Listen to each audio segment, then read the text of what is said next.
Hi and welcome to another Skills with Paul video. Today we're making damper.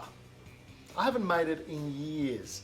I remember as a kid making it. We'd have a family barbecue on the weekend or something, bit of a sausage sizzle in the backyard, and I would always throw together a quick damper to throw on the in the coals. I also remember doing them, making damper when I was in the Boy Scouts. Dib dib dib dob dob dob. And it was a lot of fun. Back then we used to make it and get an old gum tree branch and roll it around the end and hold it over the fire until we had something black charcoal at the end of it. But we all loved it. Anyway, damper. It is so easy to make. It is so easy to make. All you need is self-raising flour, some sugar, if you want to, that's an optional extra, bit of salt and some water, and that is it. It is that simple.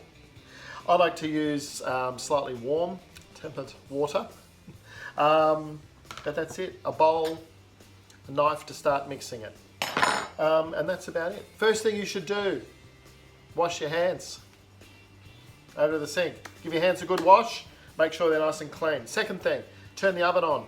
Get it cranking up to about 180, 170, 180, thereabouts. You know, with my cooking, it's kind of fly by the wing. Everything's from memory. I don't use recipes. I just make it up as I go. So all the chefs and cooks out there that have these TV shows will hate me because I don't follow recipes. I just seem to know how to go about it. So first thing you want to do, get a bit of sugar. Now again, if you want to go measurements, about half a cup, which is about somewhere there, okay, into the bowl. Again, it's probably up to you how much you use, how much you don't use. I could probably get rid of some of that and say maybe, yeah, under a quarter of a cup. Again, it's up to you. I don't usually measure, just chuck it in. Salt, a pinch of salt, quarter of a teaspoon maybe, probably not even that, and that's it. Okay, get some water in there. Again, you'll know as you go. That was probably half a cup of water, and give that a bit of a mix around just to start to dissolve the sugar and the salt. It'll start to dissolve pretty quick. There you go. The flour. You will have to probably add a bit of flour, add a bit of water, add a bit of flour, add a bit of water. This makes quite a big damper. So you just pour the flour in. All in all, you're probably looking at, I don't know, 3 cups of flour or something like that. A bit more water on top. And you can use a knife, just a normal knife, just to start mixing it in. Go around the sides, scraping the sides down. You don't want to beat the heck out of it. It's pretty simple, just slowly, and you'll see what it'll start to come together into bits as they mix in with the water. You may need to put a bit more water in there. So now we've actually got a bit over a cup of warmish water going in. You'll see it all starting to come together. You may need a bit more water.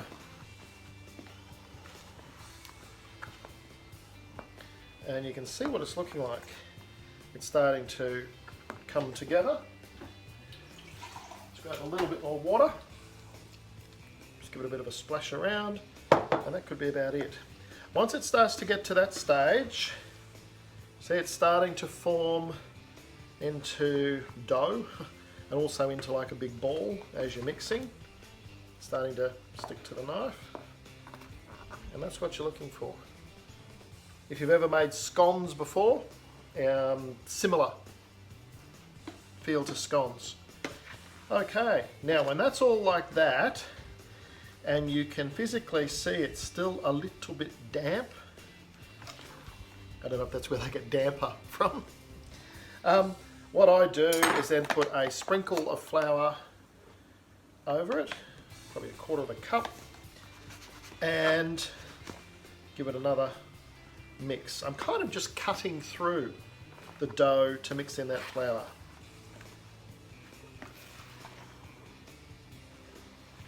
Okay, and that's about it. Just push that to one side. A tray, some aluminium foil. You want it to go out quite big, because what you're going to do is wrap the damper one way then the other.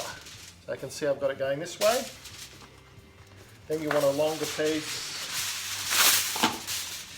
to go that way. So it's a crisscross like that. So you're going to wrap like that, then wrap it over like that. Next thing that I like to do, you can put some butter on there if you like to stop it from sticking to the bottom, particularly if you're doing it like on open coals or something like that. You don't want it to stick and burn on the bottom. I just put a bit of spray olive oil all over the sheets, because remember they're going to be folding up and over it, and that's as simple as that. Now back to Mr. Damper. You've got it to that stage. Now what you do, clean hands, is just roll it around. Bring any loose flour from the bottom to the top, push it around, push it in like that. Give it a bit of a squeeze, try and get all that flour mixed up and into it. If the flour doesn't mix up and it's still got a bit of flour on the outside, that's okay. It's rustic, it's camping food. It's an Aussie damper. And that's it. Roll it into a bit of a ball. Don't squeeze it too tight, just poke any bits into it. And that's it. And there it is there, it's all come together. And all you've got to do, and it doesn't matter if there's bits of flour left in the bottom, just pick it all up and drop it into the middle there. Okay? Simple as that. You can quickly roll your hands back and forth into the bowl to clean them off. They will need a wash, of course, when you finish. And that's it. Okay? You can see it's all sort of just all pushed in on the top, and that'll look great when it cooks because it'll be all cracked on top and look really cool. You can put a bit of butter on top if you wanted to, or a sprinkle of salt on top, but these have been sprayed so they won't stick. So it's just a matter of going across like that. Don't squish it in because this will rise, being self-raising flour. Bring that one over. Tuck that under so it's fairly loose. Then the sides come in. Again, it's just fairly loose. And there it is. You've just made a damper. All you got to do is cook it. Oven's been on about 180. Throw it in the oven. It will take, could take 45 minutes. I like to put it in at 180 for about 20 minutes to half an hour. Then I like to kick it back to about 150, 160 for about another half hour.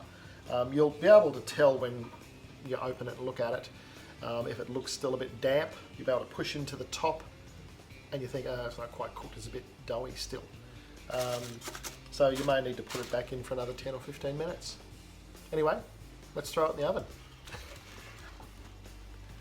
Okay, so while that's cooking, just another option. If you've ever seen these before, muffin trays. You can get ones that are really small or this traditional standard one.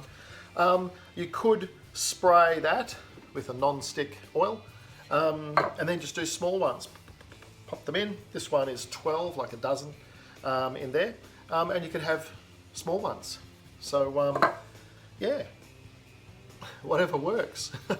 You can also put the damper into a rectangle bread tin and it will come up and be like a loaf of bread. Flour, water, bit of sugar. It's so simple and they taste fantastic. So remember that as an option too.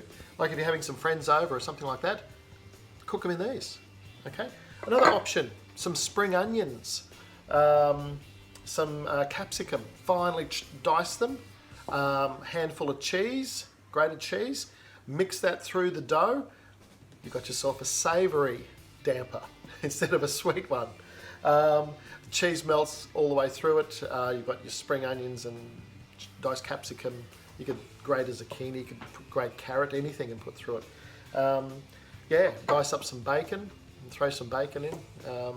Do them as muffin. In a muffin tin, you've got savoury muffins. It's so easy, simple and quick. You're going to have the whole lot done in under an hour. It's great. A few other points to remember. Keep your workspace clean. It's where you eat, it's where you cook. So make sure you keep it nice and clean and tidy. Another point is the fact of always be washing your hands, okay? Be aware of what's called cross-contamination, particularly when you're working with meat and particularly things like chicken. You need to always be washing knives that you're cutting the raw chicken with. If you're chopping on a chopping board, be mindful, wash it or use another board as soon as you finish and another knife, particularly if you start chopping up something that doesn't need cooking because it will have touched the raw chicken or the raw meat surface. And that's why it's very, very important just to be a bit mindful when you are in the kitchen and cooking and dealing with food, that things get put back in the fridge or put back away where they should be.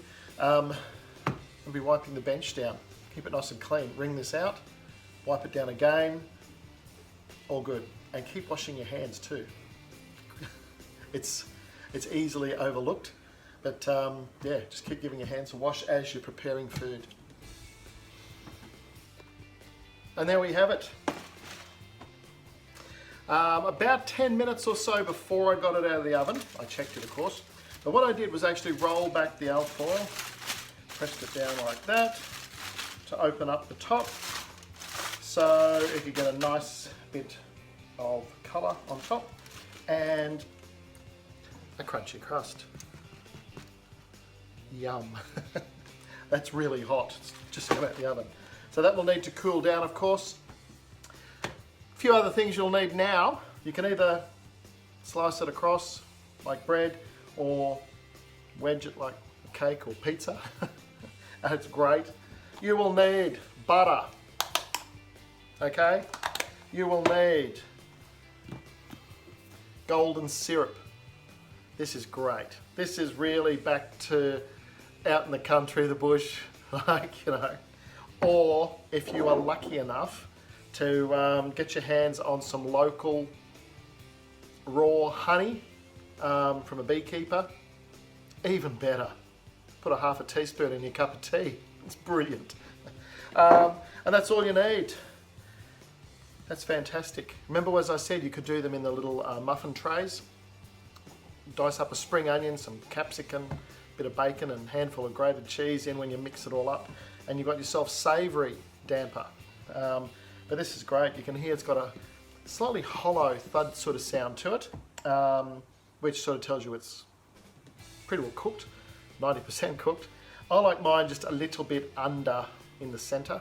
It's a bit, not doughy, but it's just a little bit moist in the middle. That could probably actually have another 10 or 15 minutes in the oven. What I'll probably do is turn the oven off and then just slide it back in and just let it sit there, maybe with the oven door just propped open a little bit. But there it is. Yum, yum. Enjoy.